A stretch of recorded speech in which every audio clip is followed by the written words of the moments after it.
하나님의 말씀은 유다서 1장 17절로 23절 교독을 하시겠습니다.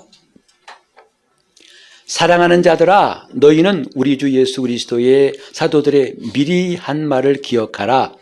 그들이 너희에게 말하기를 마지막 때에 자기의 경건치 않은 정욕대로 행하며 기롱하는 자들이 있으리라 하였나니, 이 사람들은 당을 짓는 자며 육에 속한 자며 성령은 없는 자니라. 사랑하는 자들아, 너희는 너희의 지극히 거룩한 믿음 위에 자기를 건축하며 성령으로 기도하며 하나님의 사랑 안에서 자기를 지키며 영생에 이르도록 우리 주 예수 그리스도의 긍휼을 기다리라. 어떤 의심하는 자들을 긍휼히 여기라. 또 어떤 자를 불에서 끌어내어 구원하라. 또 어떤 자를 그 육체로 더럽힌 옷이라도 싫어하여 두려움으로 긍휼히 여기라. 아멘. 2024년 새해를 맞이해 가지고 어떻게 살 것인가, 어떻게 할 것인가를 많이들 생각하셨을 것입니다. 특별히 우리는 만물의 마지막을 알고 그날에 오실 주님을 기다리는 사람으로서 어떻게 살 것인가 하는 문제는 더욱더 중요하다고 할 것입니다. 한 사람이 태어날 때 곧 그 인생의 시작이죠. 우리는 궁금하고 기대한 게 많습니다. 장차 이 아이가 어떻게 될 것인가. 침례 요한도 그랬어요. 그가 태어날 때부터 범상치 않게 태어났고 더더욱 사람들의 관심을 끌고 저가 어떤 사람일까, 어떻게 될 것인가를 관심 가졌죠. 침례 요한뿐만 아니라 사실 하나님 앞에서 우리 모두 한 사람 한 사람이 다 그와 같습니다. 어떤 사람이 될 것인가, 어떤 사람이 나타날 것인가. 신생아 시대가 보면은 아이들 모습이 부모 관계없이 다 고만고만하더라고요. 거기에서 거기에요. 다 비슷비슷한 모습인데 세월 지나면서 점점 그 부모의 모습이 얼굴에 떠오르고 점점 그 아이만의 고유한 특성이 드러나고 그만이 할 수 있는 일을 하다가 이 땅을 떠납니다. 그래서 누구나 다 원하는 것, 돌잔치에 가보면은 꼭 빠지지 않는 순서가 돌잡이라고 하는 것이 있어요. 그 애가 뭐 알겠습니까? 아마는 그 앞에다가 돈도 놓고 마이크도 놓고 연필 공책도 놓고 몇 가지를 놓고 뭘 집나 사람들의 관심이 많습니다. 돈을 딱 쥐는 순간에 와! 쟤 부자 되겠다고, 진짜 될지 안 될지 모르겠지만 와, 부자 될 것 같다고 기대하고 그 아이를 축복하지요. 또 마이크 잡으면 기가 막힌 가수 되겠다, BTS 저리 가라 하는 가수 나오겠다 하고 굉장히 기대합니다. 어쨌든 이 아이가 어찌 될 것인가를 기대하는 가운데 그 녀석이 틈틈이 어린아이인데 불구하고 책을 봐요. 책을 좋아하고 또 학교 들어가더니 책상 앞에 앉기를 쉬지 않습니다. 그러면 부모 입이 귀에 걸리죠. 목사님 우리 애가 있잖아요. 도대체 TV를 안 봐요. 그럼 뭐 봐요? 책 봐요. 우리 애가 나가 놀지 않고 그럼 뭐 해요? 공부만 해요. 그냥 이 부모는 뭐 안 먹어도 배불러요. 좋아가지고 좋죠. 근데 기대할 만큼 또 걔가 학교 들어가서 좋은 성적을 내고 마침내 좋은 대학 가고 마침내 좋은 직장 가면 정말 세상을 다 얻은 것 같죠.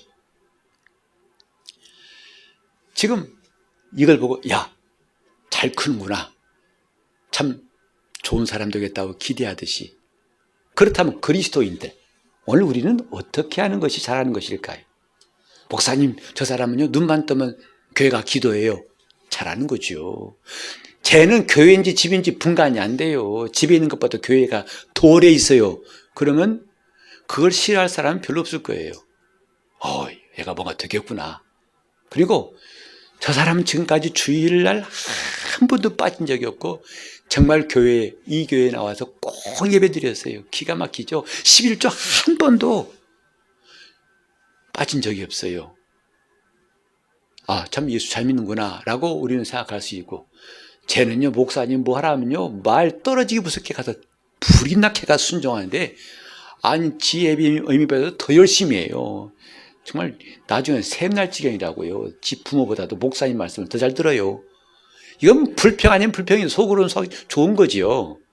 신앙적으로 참 훌륭하고 또 아주 열심히 쓰니까 뭔가 하나님이 쓰시겠구나 하는 기대를 갖습니다. 모양이 어떻든지 간에 우리는 예수를 믿는 사람으로서 예수를 잘 믿기를 바라요. 근데 과연 그 잘 믿는다는 것이 뭐냐에 대해서는 조금 생각이 달라지죠. 여러분, 목사도 예수 잘 믿는 사람, 그럼 꾸는 꿈이 뭐지요? 수많은 구름대 같은 교인들 모아서 그들 앞에서 설교할 때 그들이 아멘 아멘 하고, 그리고 큰 교회를 짓고 마침내 이 땅을 떠날 때는 그 많은 성도들이 찬송 부르면서 천국으로 환송합니다. 목사님 참 신앙 좋으신 분이야 라고도 할 수 있습니다. 그런가 하면 어떤 분은 꿈이 그래요. 저는요, 예수 잘 믿으랍니다. 왜요? 제가 장로 되는 게 꿈입니다. 아내가 권사 되는 게 꿈이에요. 그래서 교회에 다니면서 장로 권사 가정을 이루는 것이 꿈입니다. 이런 사람도 봤어요. 그리고 어떤 사람은 돈 좀 많이 벌어가지고 그저 목사님 목회하실 때 돈 걱정 안 하시게 그냥 팍팍 밀어드리겠다고 실제로 돈을 많이 벌어가지고 그렇게 교회에다가 큼지막하게 헌금하신 분도 있어요. 물론 다 각각 예수를 잘 믿는 모습들이라고 할 수 있는데, 중요한 것은 그 겉은 그렇다고 칠지라도 속까지도 그런가 하는 좀 다른 문제예요.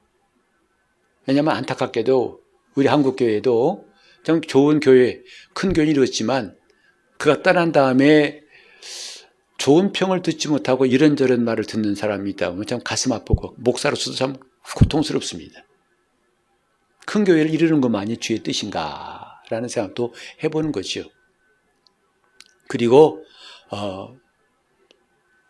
평생 장로도 못 되고 집사 안수도 못 받고 그냥 무명의 성도였지만 좀 주님 앞에 갔을 때 주님이 그에게 면류관을 씌워주시고 왕관을 쓰게 하시면서 칭찬하신 사람도 있을 거다 하는 마음을 갖습니다.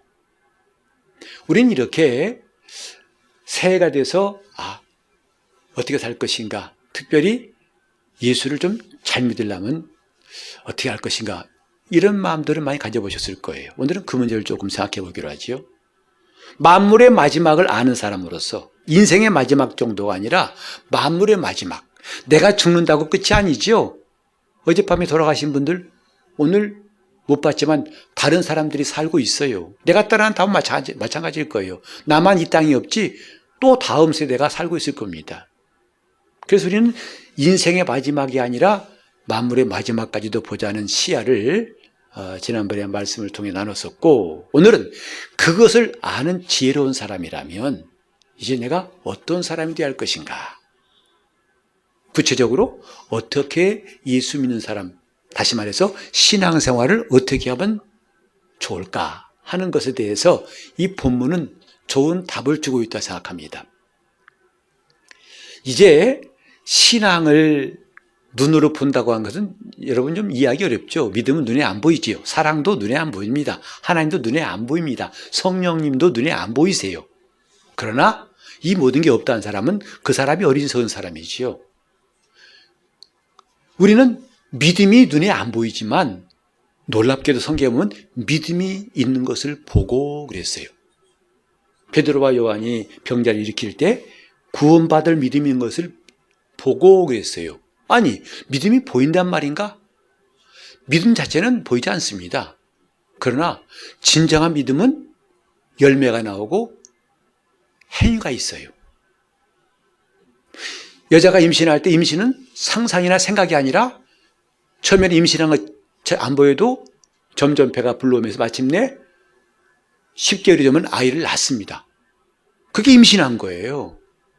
그것처럼 눈에 안 보인다고 해서 없는 게 아니라 눈에 안 보인다는 그것도 볼 수 있다. 어떻게?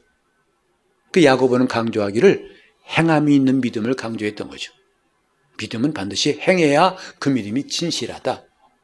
그 믿음을 행하지 않으면 그 믿음은 거짓될 뿐만 아니라 자기를 속이는 것이고, 그것은 영혼 없는 몸이 죽은 것 같이 그 믿음도 죽은 것이다 라고 말합니다.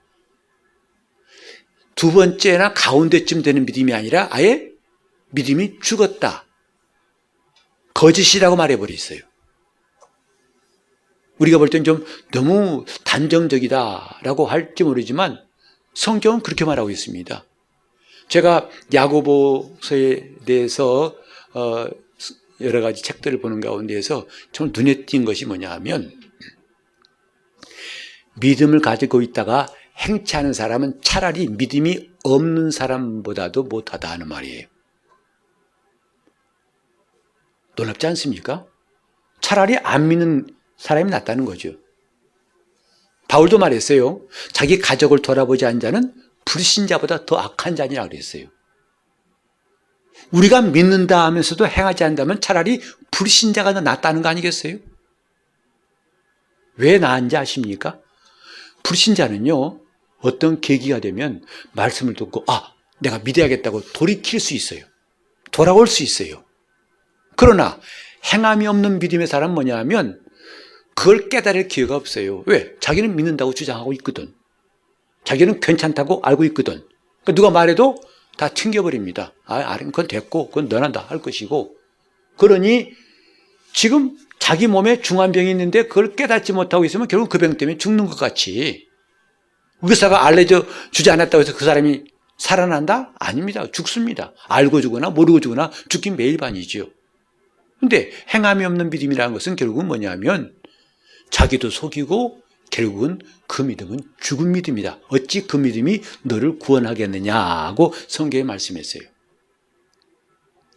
지금 우리는 이런 믿음의 사람들, 어떻게 하면 예수를 잘 믿을 것인가 하는 많은 생각들을 하면서 이제 새해를 맞이해가지고 우리가 믿음의 사람으로 살기 위해서 정말 필요한 게 뭐냐? 그 뭐냐면 자칫하면 건성이고 자칫하면 관념적이기 쉬운 믿음을 같이 할까요? 형상화하고 구체화하자. 이게 필요한 겁니다. 형상화, 그 모양으로 갖고 있으라는 거죠. 모양을 그리라는 거예요. 그리고 구체적으로 믿으라는 거죠. 이게 자기를 살리는 거예요. 안 그러면 자기 죽을 수 있어요. 영혼 없는 몸이 죽은 것처럼. 올해는 이 문제 좀 우리가 주의 집중하고 싶어요. 나 믿는다고 말해서 믿는 게 아닙니다. 성경은 고백, 믿는다는 의식, 고백으로 끝나는 게 아니고 그 믿음은 계속 이어진다는 거지요. 그래서 그 믿음은 완성이 있다는 거예요. 그 말은 뭐죠? 그 믿음이 완성되지 않고 끝날 수가 있고 아예 처음부터 상상 임신 마냥 믿음이 없으면서도 믿음이 있는 것처럼 속을 수 있다는 거예요. 성경은 이런 문제들을 많이 다루고 있습니다. 오늘 본문 보니까 여기도 마지막 때라고 있잖아요. 마지막 때에 자기 경건치 않은 정욕대로 행하며 기롱한 자들이 있을 것이다 라고 이미 예수님의 사도들이 미리 말했지 않느냐. 18절에 그렇게 나와 있습니다. 마지막 때에 사람들이 자칫하면 그 믿음을 형상화하지 않고 구체화하지 않으면 자기 정욕대로 행하고 희롱하며 조롱한 사람도 있을 것이다. 그래서 우리는 오늘 내 믿음을 구체화하고 형상화하기 위하여 필요한 것이 무엇인가? 그걸 좀 생각해 보려고 합니다. 왜? 그래야만이 예수를 잘 믿을 수 있다고 생각하기 때문입니다. 그게 뭐냐면 오늘 이 본문에 나온 대로 지극히 너희 거룩한 믿음이 필요하고 그 믿음 위에 그 다음에는 자기를 건축하라. 이 말씀을 하고 있어요. 첫째 필요한 것은 터가 되는 믿음이고 어떤 믿음? 지극히 거룩한 믿음이고 그 다음에 두 번째는 그 믿음에다가 너를 건축하라. 뭔가 우리가 신앙생활을 보다 구체적으로 손에 잡은 것처럼 할 수 있게 하는 말씀이라고 생각합니다. 저는 대학 시험을 볼 때 두 번째 재수를 했어요. 삼수가 아니고 두 번째 재수입니다. 시험 떨어진 다음에 후기 시험을 아예 보지도 않고 바로 입시학원가가 등록하려고 했더니 아직 반도 안 준비했으니까 다음 달에 오라고 그래서 다음 달에 가서 했습니다. 제일 첫 번째 시작하는 반에 가서 공부를 했습니다만은 재수생의 쓰라린 맛 저는 많이 경험했어요.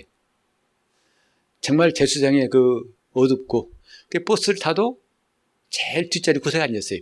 사람들 보기가 부끄럽고 집에서 나올 때도 아침에 해 뜨기 전에 나왔어요. 사람 만날까 봐. 집에 들어갈 때도 밤늦게 들어갔어요. 안 마주치려고. 마치 죄인 같더라고요.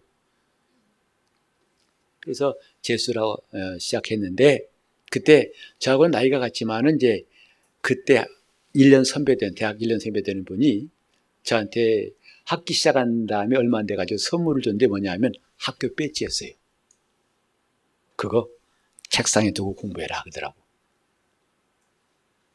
이 학교를 가겠다고 내가 열심히 하고 공부하는 것에 그 모습을 좀 형상화하라는 거죠. 나는 왜 공부하냐? 여기를 가려고. 내년도 이 배지가 내 가슴에 달기 위해서 공부한다. 이런 거죠. 한 4월 됐나요? 그랬더니 이제 합격한 친구들이 저를 위로한답시고 서너 명이 왔어요. 근데 정작 위로가 아니라 속만 내지르고 하더라고요. 뭐냐면 야 이게 학생증이야. 이게 얼마나 부러운지 아세요? 근데 학생증 자랑하지 뭐 교복 자랑하지. 그래서 마음속에 다짐을 했죠. 나는 꼭 내년에는 성공할 거야. 그래서 이를 악물고 공부했던 기억이 나요. 신앙생활도 구체화할수록 잘할 수 있어요. 열심히 믿으세요. 아멘. 어디로 뜁니까? 몰라요. 가고 있습니다. 넘어질까 조심하세요. 돌부리에 자빠 넘어질 수 있어요. 우린 지금 내 신앙생활이 나는 이런 바울은 그랬어요. 위에서 부르신 부름의 상을 쫓아가노라. 하나님이 자기를 부르신 위에서 부르신 그 표대를 향해서 쫓아간다고 그랬어요. 표대가 있으니 가는 거예요. 그것처럼 우리 신앙생활도 좀 더 구체적으로 할수록 유익합니다. 그것은 지극히 거룩한 믿음 위에 자기를 건축하는 것이다. 이 말이죠. 지극히 거룩한 믿음이 뭘까요? 지극히 거룩한 믿음. 사람마다 다 믿음이 있어요. 여러분만 믿음이 있는 게 아니라 저 교회 밖에 사람 다 믿음이 있습니다. 그러나 성경은 거룩한 믿음이라고 했어요. 다가 아니라 구별된 믿음. 거룩하다는 말을요, 다른 좀 쉬운 뜻으로 말하면 어디서도 찾을 수 없다는 거예요. 구별된 거예요. 이런 사람 세상에 아무도 없어. 그런 말 들어본 적이 있죠. 이렇게 착한 사람, 이렇게 정직한 사람 세상에 둘도 없어. 그런 사람, 그런 말 들어본 적 있을 겁니다. 그것처럼 우리 하나님 같은 신을 세상에서 찾을 수 있다 없다? 없어요. 그래서 우리는 그분을 거룩하신 하나님 그러는 거예요. 우리 주님 같은 분이 없다는 거예요. 거룩하신 분이다 이 말이죠. 믿음도 마찬가지예요. 이 믿음, 저 믿음, 그 믿음, 옛날 믿음, 지금 믿음 많습니다. 그러나 성경이 말한 믿음은 거룩한 믿음이에요. 왜? 그런 믿음은 세상에 찾아볼 수가 없는 거예요. 성경은 그 믿음을 기록하고 있어요. 곧 주 예수를 구주로 믿는 믿음. 그가 나의 구주가 되시고 하나님의 아들이심을 믿는 믿음. 이건 천지간에 없어요. 인도네시아 가면은 통역자의 말 들어보니까 놀란 게 뭐냐면 내가 하나님 그러면 알라 그러더라고요. 아니 알라가 아니고 하나님 그래도 알라 그래요. 왜? 그 나라 말에는 하나님이 알라예요. 그러나 여러분 상식으로는 알라가 이스라엘의 신을 이스라엘 사람들이 하나님 부를 때 하는 거 아니겠습니까? 처음엔 정말 제가 좀 아니 하나님이 알라가 아니고 하나님이라도 알라 그러더라고요. 그래서 하나님이라 칭하는 자는 많지만 우리가 믿는 그 하나님은 다시 없는 분이에요. 이런 분은 천지 만물을 창조하시고 스스로 계시고 영원 전부터 영원까지 계시고 만물을 심판하신 분은 그분밖에 없어요. 그래서 예수를 구주로 믿는 믿음, 그것을 거룩한 믿음이라고 한 것이지요. 그리고 그 거룩하다는 걸 강조하기 위해서 부사가 하나 더 붙었어요. 뭐죠? 지극히 거룩한 믿음. 그 뭐냐면 그 비슷한 것은 옆에 가까이 대지도 말라는 것이거든요. 아예 얼씬하지도 말라는 것이에요. 이 믿음 위에 뭐 하라고요? 자기를 건축하라 했어요. 예수를 믿는 사람들은 건축자입니다. 우리 한번 다 같이 고린도전서 3장 10절로 15절을 또박또박 읽어보겠습니다. 내게 주신 하나님의 은혜를 따라 내가 지혜로운 건축자와 같이 터를 닦아두매 다른 이가 그 위에 세우나 그러나 각각 어떻게 그 위에 세우기를 조심할지니라. 이 닦아둔 것 외에 능히 다른 터를 닦아둘 자가 없으니 이 터는 곧 예수 그리스도라. 만일 누구든지 금이나 은이나 보석이나 나무나 풀이나 짚으로 이 터 위에 세우면 각각 공력이 나타날 터인데 그날이 공력을 밝히리니 이는 불로 나타내고 그 불이 각 사람의 공력이 어떠한 것을 시험할 것임이니라. 만일 누구든지 그 위에 세운 공력이 그대로 있으면 상을 받고 누구든지 공력이 불타면 해를 받으리니 그러나 자기는 구원을 얻되 불 가운데서 얻은 것 같으리라. 이 고린도전서 3장에 말씀하고요, 우리가 금방 읽은 유다서 1장에 지극히 거룩함 20절에 말씀하고 너무나 딱 맞는 것 같아요. 이렇게 지극히 거룩한 믿음 위에를 설명한 것이 3장 10절과 11절이에요. 바울은 그 터를 닦아줬다. 그 터는 예수 그리스도라. 그러니까 지극히 거룩한 믿음이라는 것을 분명히 여기선 예수 그리스도라 말하고 있어요. 그리고 12절부터 마지막 절은 자기를 세우는 문제에 대해서 말하고 있습니다. 이게 신앙생활이에요.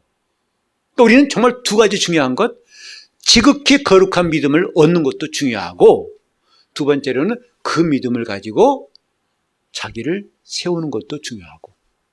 근데 믿음은 가졌는데 안 세운다면 그 사람은 나중에 주님 앞에서 정말 불행한 시간을 가질 거예요. 지극히 거룩한 믿음 위에 자기를 건축하라. 그래서 신앙생활을 이렇게 하라고 성경은 가르치고 있습니다. 여러분, 우린 지금 보세요. 예수를 믿습니다. 아멘이죠. 우린 주일이면 교회 갑니다. 다 아멘이잖아요. 우린 주님께 순종합니다. 아멘이에요. 성경 읽읍시다. 아멘이에요. 우린 기도해야 됩니다. 아멘이에요. 그래서 상당히 많이 그렇게 하고 있어요.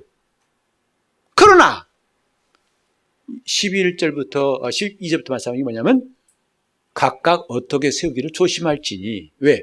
세웠다고 끝이 아니고 그 세운 것에 공력을 시험할 때가 올 것이다 그랬어요. 다시 말해서 잘 세웠는지 못 세웠는지 그것을 테스트할 때가 올 거라는 거죠. 그것은 흔들어 본다는 게 아니라 불로서, 어떤 불? 하나님의 불입니다. 횃불이 아니에요. 하나님의 불로 시험할 것이다. 다른 불은 견딜지라도 하나님 불에서는 견딜 수가 없을 거예요. 진실한 그것은 견디겠지만 거짓된 건 다 타버릴 겁니다. 그래서 우리는 지금 지극히 거룩한 이 믿음 위에 집을 짓는다. 예수를 믿는 사람들은 건축자들이에요. 같이 해볼까요? 나는 건축자다. 나는 건축자다. 여러분, 이건 나이를 많이 먹었든 적게 먹었든 관계없어요. 누구나 다 예수 믿는 그 순간부터 우리는 그 터 위에다가 집 짓는 사람들이에요. 근데 그 집 짓는 것이 설렁설렁 대충 짓는 사람도 있고 마지못해 짓는 사람도 있고 아예 안 짓는 사람도 있고 또 지었지만 부실 시공해가지고 이쪽을 세워놓고 이쪽 세울 때 또 와르르 무너져요. 이쪽 세우다가 오면 또 이쪽 와르르 무너져요.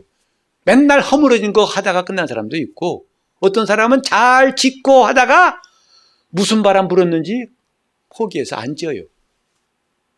하지만 어떤 사람은 계속 그 집이 완성될 때까지 착실하게 집을 지어갑니다. 집을 짓 때 그날에 어떤 공력을 시험할 때도 끝까지 남아있는 공력을 갖게 되는 것, 그 사람은 상을 얻는다고 말했어요. 우리는 신앙생활하면서 앞으로 좀 읽겠으면 좋겠어요.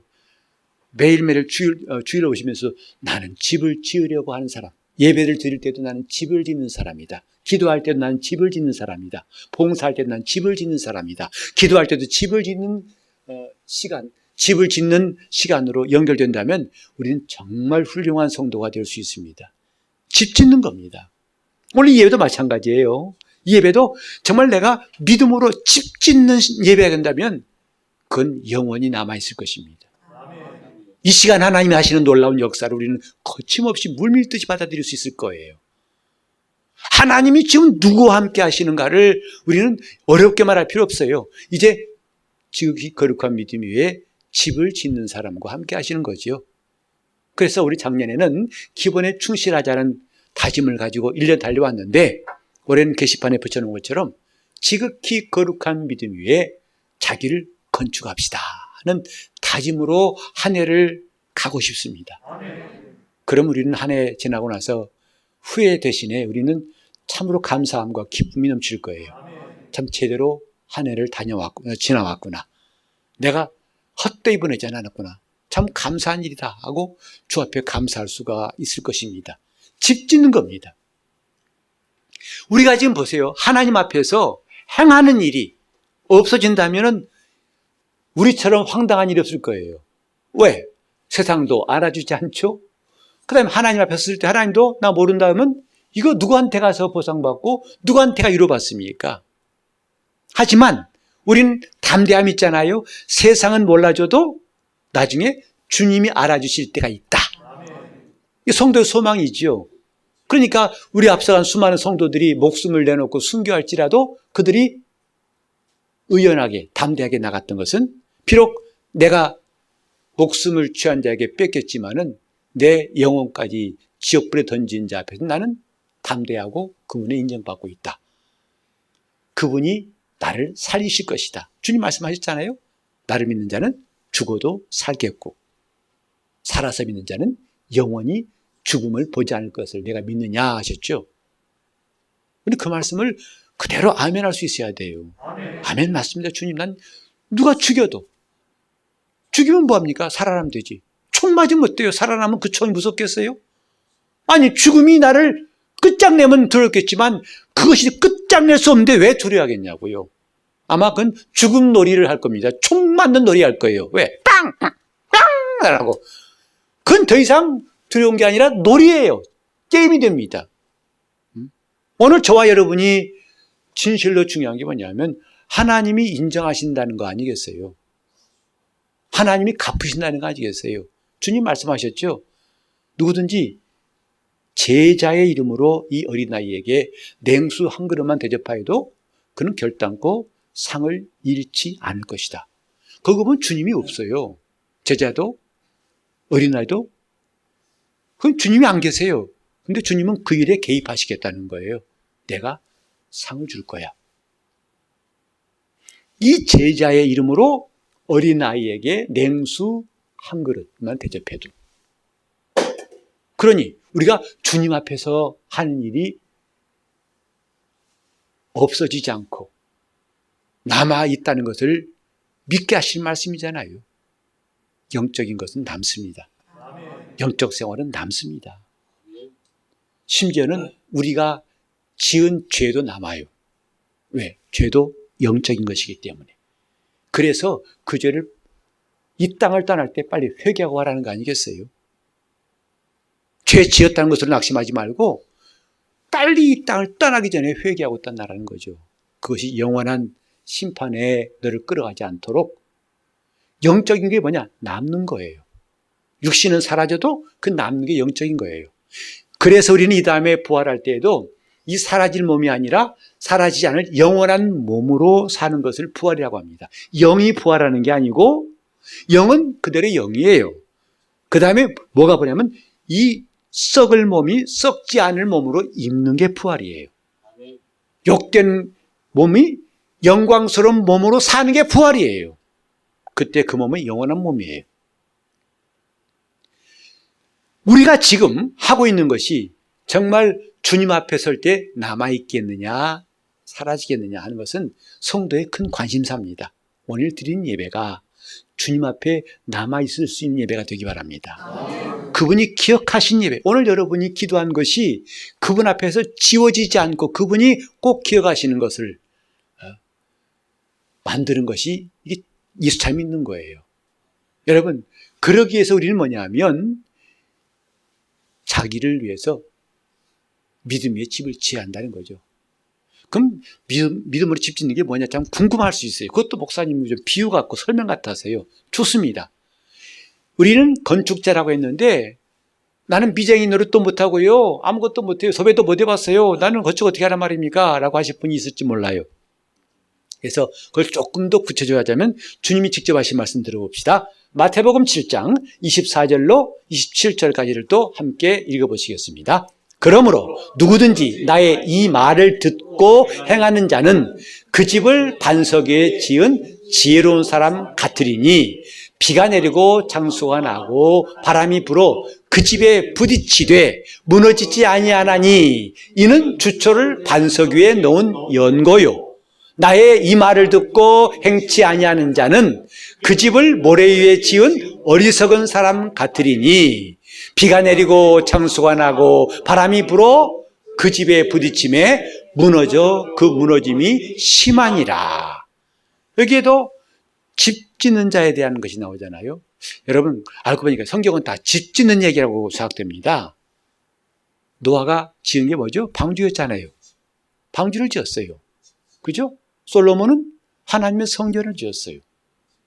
예수 그리스도는 하늘의 참 성전으로서 우리가 있을 초소를 짓고 계신다고 말씀하셨어요. 그런가 하면 우리는 누구죠? 우리는 각각 성령 안에서 그리스도의 거하실 초소가 되기 위하여 지어져 가는 사람이라고 했어요. 다 짓는 이야기예요. 허무는 게 아니라 집 짓는 이야기더라고요. 근데 이게 집 짓는 걸 더 구체적으로 뭐냐면 내 말을 듣고 행하는 것이고 집 짓는 것이다 하신 거예요. 집 짓되 어느 집? 반석 위에 집 짓는 것이다 했어요. 그러니 우리가 지금 믿음 위에 집 짓자는 것이 그냥 무슨 또 하나의 추상명사, 추상적인 개념이 아니라 실제로 주님 말씀을 듣고 행하는 것이 집 짓는 것이다 이 말이죠. 우리 예배 시간도 그분이 말씀하신 대로 행하면서 예배한다면 집 짓는 시간입니다. 이 예배는 하나님이 기뻐하시고 하나님이 영이시기 때문에 예배한 자가 신령과 진정으로 예배해야 되고 그런 자를 찾으신다는 말씀을 듣고 그 하나님을 찾는 사람들이라면 그 예배가 집 짓는 것이 될 수가 있습니다. 기도는 기도실 가면 괴로워 30분도 안 돼 나가고 싶어 이런 기도하면 지겹다 이런 생각으로 우리가 괴로워할 것이 아니라 기도 뭐라고 했습니까? 너희가 내 이름으로 기도하면 내가 반드시 응답할 것이다. 그리고 하나님의 얼굴을 구하고 능력을 항상 구하라. 또 내게 기도하면 내가 시행할 것이다.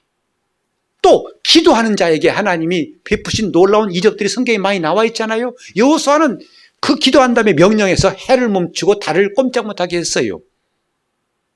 이런 일들을 보고서 우리가 하나님 말씀이 나로 기도하게 하신구나. 저는 정말 성경 보면서 감사한 게 뭐냐면요. 하나님은 나에게 하나님께 말하는 사람이 되게 하셨다는 거예요. 내가 무엇이길래 하나님께 말할 수 있습니까? 아니 대통령도 나를 안 만들 텐데 내 말 들을 시간도 없을 텐데 하나님은 항상 귀를 열고 내 말을 들으시겠다는 거예요. 뭐죠? 기도예요. 하나님은 내 말을 들으시겠다고 약속하신 게 기도입니다. 그래서 우리는 그 내 말을 신세 한탄하듯이 허공에다가 나는 괴로워 친구가 없네 할 것이 아니라 하나님이 들으시게 하는 기도. 시편 보면요. 하나님께 하는 기도가 얼마나 솔직한지 때로는요. 너무 리얼하다 야. 다윗도 너무 원수의 일을 깎으시고 다윗도 말을 세게 한다 싶은 마음도 있지만 성경을 왜 기록했을까요? 하나님 이렇게 솔직히 말한 걸 다 들으신다는 거 아니겠어요? 자, 따라합시다. 나는 기도하는 자. 여러분, 나는 하나님께 말하는 자 아세요? 나는 기도하는 자. 하나님께 말하는 사람들입니다. 이 기도가 왜 힘듭니까? 그분께 말하는 건데. 하나님, 제 말 들으시는데 감사합니다. 하나님, 저 오늘 시작합니다. 저를 인도하신다고 하셨으니 나를 도와주시고 맡기니 도와주시옵소서. 말하세요. 저는 운전할 때마다 핸드폰 잡고 하는 기도, 나중에는 오죽했으면 옆에 함께 탄 목사님이 그러더라고요. 아침에 한번 기도했으면 되지 또 기도하냐고 그래요. 왜? 앉을 때마다 기도하니까. 잠깐 슈퍼 사오고 난 또 기도하고, 시동 걸 때만 기도하니까, 그저 했으니까 이야 동무는 게, 뭘 또 하냐고 그래요. 괜찮아요. 또 기도하는 거죠. 왜? 내가 운전하다 나는 내가 방어할 수 없는 일이 생길 수 있다는 거 알잖아요? 하나님이 막아주시는 것을 알기 때문에 기도하는 것 뿐이죠. 다시 합시다. 나는 하나님께 말하는 자. 나는 기도하는 나는 하나님께 기도하는 자. 나는 하나님께 말하는 자. 말하세요. 말하세요. 왜 하나님께 침묵하십니까? 말하세요.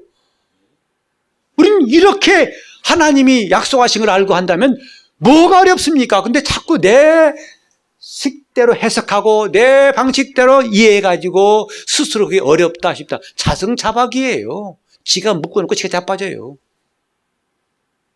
우린 지금요, 지극히 거룩한 믿음의 집을 짓는데, 우리가 하는 하나하나의 시간들이 그 말씀을 따라 한다면 집 짓는 겁니다. 나를 위해 집 짓는 견고한 집을 짓는 거예요. 이 예배 시간도 1시간 때우고 하는 것이 될 수 있는 사람도 있고, 어떤 사람은 착실히 집을 지어서 오늘 이 지은 집 때문에 다음 시간이 더 든든해지고 내일, 내년이 더 견고할 수 있습니다. 그러나 대충 집 지은 사람은 올해 무너지고 내년에 또 무너지고 죽을 때까지 무너지다 갈 사람도 있을 것이고, 어떻게 할 겁니까?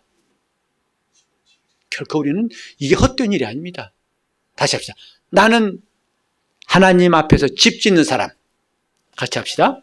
나는 하나님 앞에서 집 짓는 사람. 나는 하나님 앞에서 집 짓는 사람. 나는 하나님 앞에서 집 짓는 사람. 기도하는 시간도 집 짓는 사람으로, 말씀을 듣고 순종할 때 집 짓는 사람으로, 봉사할 때 집 짓는 사람으로, 선교하고 전도할 때 집 짓듯이 할 수 있어요.